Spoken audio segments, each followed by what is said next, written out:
Yo, Joe. Yo, Joe!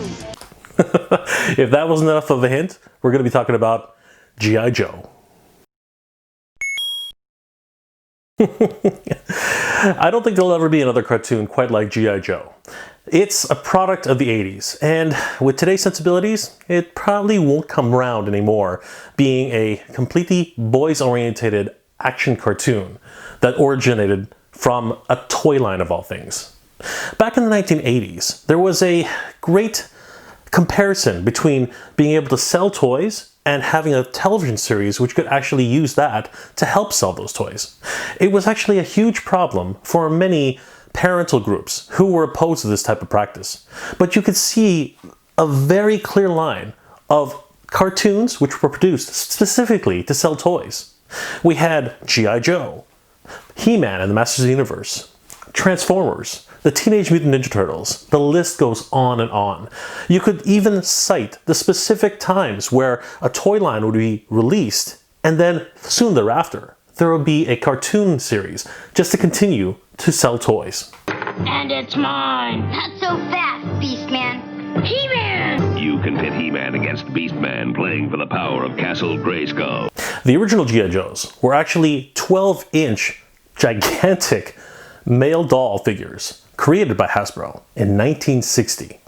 They were popular among kids who wished to go and pretend like they were going off to Vietnam or World War II or any sort of military action which they could pretend all day to go out and fight each other on the battlefield. G.I. Joe, fighting man from head to toe, on the land, on the sea, in the air. G.I. Joe attack! Boom, boom! G.I. Joe, take Bill! But come the 1980s, 12-inch dolls for boys were sort of getting out of fashion, as Barbie had become the signature doll for girls on the 12-inch line.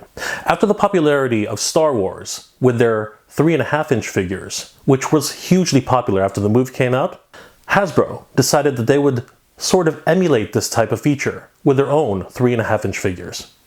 They created the line of G.I. Joe figures, which were much smaller in stature, but they were all decked out in military clothing and specialization. G.I. Joe Collection. Infantry Trooper. Codename Grunt. Bazooka Soldier. Codename Zap. Motor Soldier. Codename Short Fuse. Laser Rifle Trooper. Codename Flash. Ranger. Codename Stalker. Communications Officer. Codename Breaker. The first line of G.I. Joe action figures were very much similar to the original 1960s versions, all decked out in military garb, which was green in nature, had a very camo type of look, and they all sort of had this very similar motif, except for the one character who was the absolute most popular, Snake Eyes. He was an undercover agent of sorts and was all decked out in black. With the addition of female characters like Scarlet, the toy line began to expand. This allowed for more diversity in the clothing that they would wear.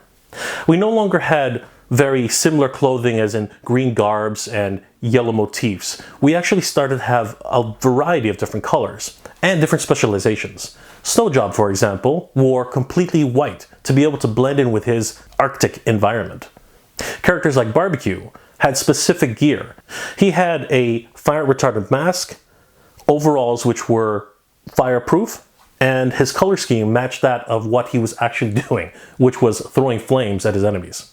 Then you had the pivotal enemies of the G.I. Joe. This time, Hasbro would introduce the ruthless Cobra, a terrorist organization which was determined to rule the world. Led by the evil Cobra Commander, who was decked out in a blue garb. He would often be seen with a subjugated mask which hid his face, so we couldn't exactly know who he was. This made the character very mysterious and at the same time threatening. Then there was Destro, a ironclad faced military genius who had this red collar. The uniform was completely black, and he even showed his chest sticking out. Characters like the Baroness, who was also one of Destro's closest allies. She was all dressed in black and had this almost femme fatale type of featurings. As this was an exciting new reboot for Hasbro, they wanted more additional storylines to go with the characters. So very early on, they contacted Marvel Comics to create a new storyline for them. This was to be published in the Marvel Comics brand under the title G.I. Joe. Under this new title, the characters would be fleshed out, the storylines between Cobra and G.I. Joe's constant conflict would be established, and the characters themselves would start to have interpersonal relationships and squabbles amongst each other. This was a great new idea in terms of advertising towards kids, but Hasbro decided that it needed to go one step further.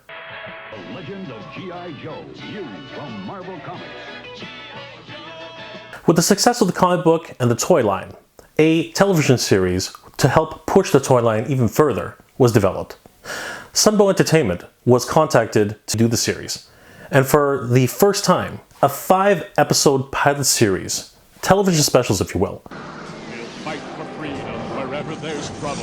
G.I. Joe is there. G.I. Joe, American hero. G.I. Joe is there. These were broadcast at a very specific time for kids, and I remember having a hard time finding these episodes. I had to look on TV Guide, which was a magazine back in the 80s, in order to figure out exactly when the episodes would air. This series of episodes was called G.I. Joe, A Real American Hero, and involved Cobra and development of a series of weapons called mass devices. In this particular series, we're introduced to a myriad of G.I. Joe characters, including Duke. Hey, bacteria brain! Come down and let's discuss your future as a mental patient. Scarlet, Why, thank you, sir. Gung Ho, Joint is jumping, babe. Stalker, Afraid boo. and of course, Snake Eyes. We are also introduced to the insidious Cobra, led by the evil Cobra Commander, We are disappointed. and Destro. The shipment was difficult to assemble, and I lost more time climbing to this ridiculously melodramatic location. They have multiple leaders, including the Baroness The slaves, Duke. You will soon be one of them. and Major Blood. Attack Cobra! They have hundreds upon hundreds of different Cobra soldiers.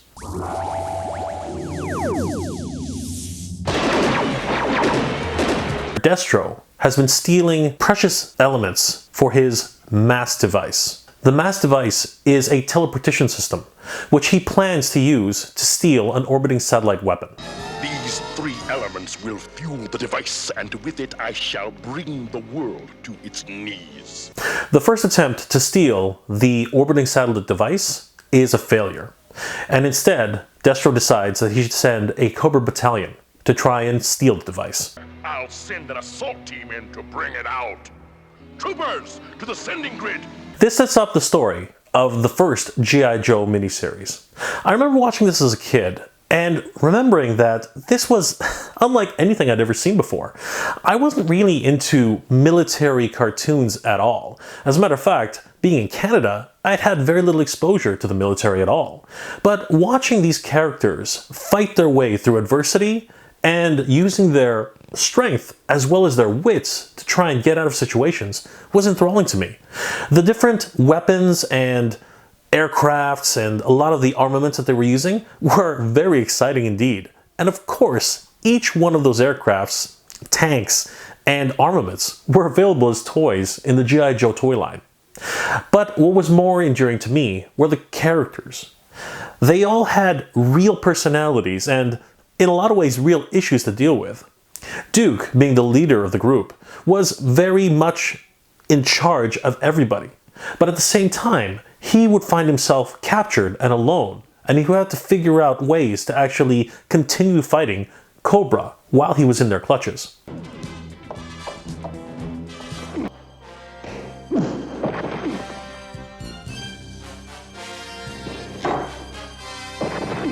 We also have characters like Scarlet, who obviously cares very much for Duke. They have a very platonic relationship, but at the same time you could tell that it's a little bit more. Give a teammate a hand. I missed you, Duke. You certainly did. By that much. Then you have characters like Stalker, who is a very capable soldier, but at the same time he cares very much about his other comrades in the field. Stalker! How did I get here? We were hoping you could tell us. You were with Cobra. And if you know how to get to Cobra headquarters, we can put an end to this nightmare fast. And then there's the mysterious Snake Eyes, who doesn't say a word, but has this inert nature of understanding people and can communicate without even saying anything to anyone. Mostly gestures, and really what he does in action. It speaks louder than his words, because he has none.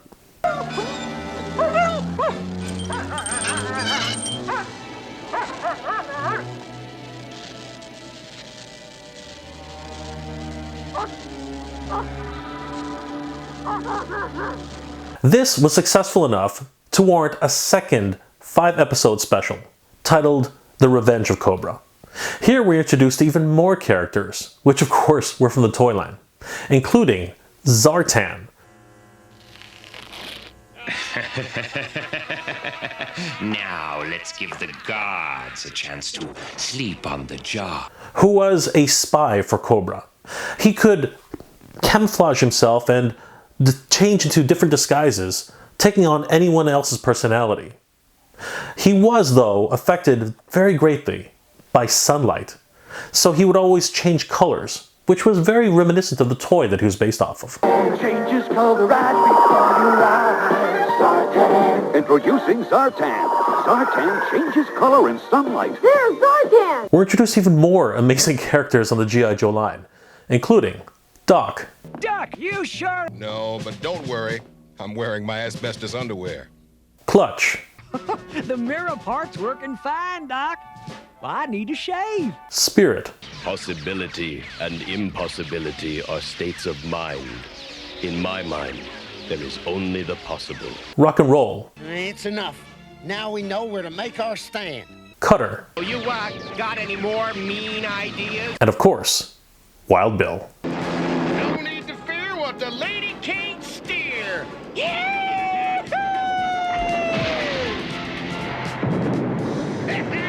Bullseye!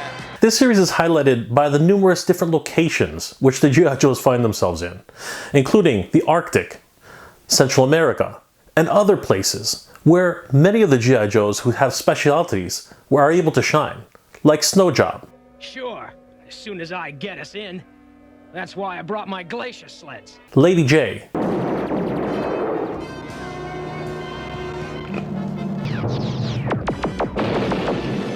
And Flint.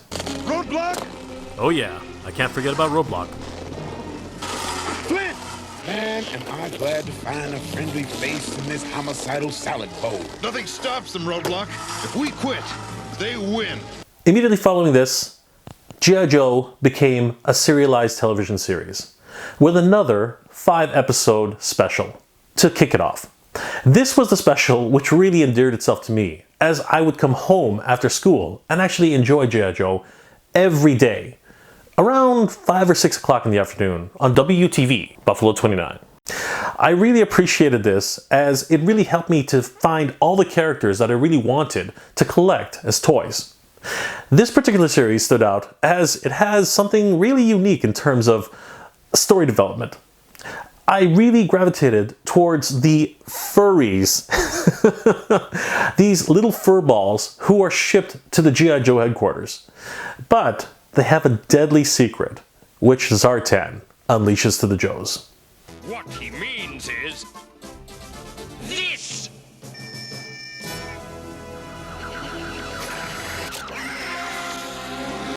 A cartoon like G.I. Joe, which was inspired heavily by military activities, is something which really wouldn't fly today. We can regularly see G.I. Joe and Cobra engaging in firefights, realistic gun combat, firing lasers at each other. Now, we actually don't see any of them get hit, but there is hand-to-hand combat, which is also quite violent. We also have gladiatorial exploits. Gentlemen, I assure you, this will be your last battle. I've programmed my neurocontrollers to force you to fight to the finish. Begin! Snake Eyes, if we concentrate, we can resist the controllers. At the time when it was also aired, there really was a lot more of, well, let's just say, playful attitudes towards entertainment for soldiers, let's put it. Shipwreck, for example, the first time we find him, he's in a bar and he's just watching the ladies. So, as you can see, there are a lot more attitudes which are very different back in 1981 that really wouldn't fly today.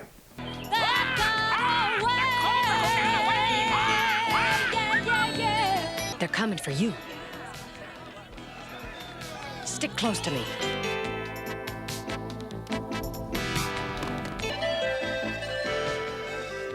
This is no time to be shy, Snake.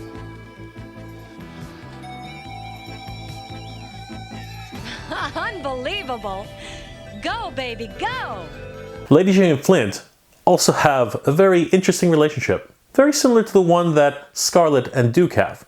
It's very interesting seeing these new characters be fleshed out and their storylines really expanded upon. I really appreciated the idea of interpersonal relationships like this, as in one scene, Lady Jaye and Flint share a very, well, intimate moment. It's good to breathe again, even if the quarters are a little cramped. I don't know. I think it's rather cozy for a bubble. So, where do we go from here? And not us personally, I mean the mission. Why, to the top, naturally. I really enjoyed G.I. Joe as a series. The first 3 5-episode specials were incredibly well animated. They were done specifically by Marvel Animation's Sunbow division. And because of this, they had a very anime look. The details in the characters were so well defined. Duke, Scarlet, Lady Jaye, Flint, Snake Eyes, Gung Ho, and the rest of the G.I. Joes were so well defined. The characters obviously were based off the toys, but when you think about it, when they look at the character designs themselves, they look so unique and really help to give this sense of what the characters were in real life. Thereby, you could use that to use in your playtime with these tiny little 3.5-inch figures. It really was amazing. This is the new G.I. Joe Havoc. Nothing's too tough for Havoc. Nothing's too rough for Havoc. Look, Cobra Ferret! After him! Yo, Joe! Of course, in each of the miniseries, as well as the eventual television syndicated series, every single episode of the week would feature a very unique vehicle, if you will. Something like the Havoc, or the Cobra Hiss Tanks, or the Rattler, or the G.I. Joe Jets. Things which were definitely based off of the toys which accompanied them. This would help drive the sales of G.I. Joe toys for years to come. But it also drew the ire of parental groups, who really saw this as using children's programming to help sell merchandising. Children's television activists were immediately critical of the idea. To really watch the show the way it's designed to be watched, you have to go out and buy something to use with the program. That is the height of arrogance. Parental groups were very concerned that this practice would eventually prove negative towards kids, and they were pushing for these types of practices to be eliminated. Fortunately, this didn't really impact the G.I. Joe cartoon, as it continued on for many years. Eventually, certain regulations would be put in place where toy sales and cartoons could not be made in conjunction with one another. But G.I. Joe managed to skirt this just in time. Won't be here for long. Towering over Cobra, it's the awesome G.I. Joe headquarters. So massive it holds over 50 Joe figures with searchlight, 3 missile launchers, 8 electronic sounds, and removable rapid-fire gun. There's also something to be said about wrestling and G.I. Joe, as they were somewhat closely tied into each other. And this was highlighted completely when Sergeant Slaughter joined the G.I. Joes. Meet Sergeant Slaughter and his Triple T tank. Sergeant Slaughter is now a part of G.I. Joe. And look out, Cobra. Sergeant Slaughter comes with Triple T tank. Cobra figures and equipment sold separately. I loved G.I. Joe as a kid. And you know what? Looking back at it now, it still is a very wonderful series for anyone who wants to enjoy them all these years later. I encourage anybody to take a look at the G.I. Joe series and enjoy these episodes for what they were. As I said, they are from a different age, and some of the sensibilities may not resonate well with kids or parents today. But if you are a nostalgia hungry person, who remembers these cartoons growing up, I do encourage you to watch them again. They hold up very, very well, particularly the first 3 miniseries that came out. Most of the rest of the series is hit or miss, but I can guarantee you, between the original 5-episode series, as well as the G.I. Joe movie, I think you'll have a great time. G.I. Joe is the code name for America's daring, highly trained Special Mission Force. Its purpose, to defend human freedom against Cobra, a ruthless terrorist organization determined to rule the world. Well guys, I hope you enjoyed this look back at G.I. Joe, a real American hero. It is another great example of the golden age of cartoons, in my opinion. The 1980s just had numerous cartoons which were so much fun, and I just love this era of cartoons. If you'd like to take a look at G.I. Joe for yourselves, you can probably find them on Amazon or eBay. But, as a little note, Hasbro has just released the first 5-episode series on their YouTube channel. You can go over there right now and have a look yourselves. Guys, I hope you enjoyed the series, and I hope you guys are all doing well during these difficult times. Guys, as always, thank you very much for watching. Geek proud. Thanks for watching, everybody. If you'd like to support the channel, please see the link in the description below. I've got more videos on the way, and we'll see you at the next one. Geek proud.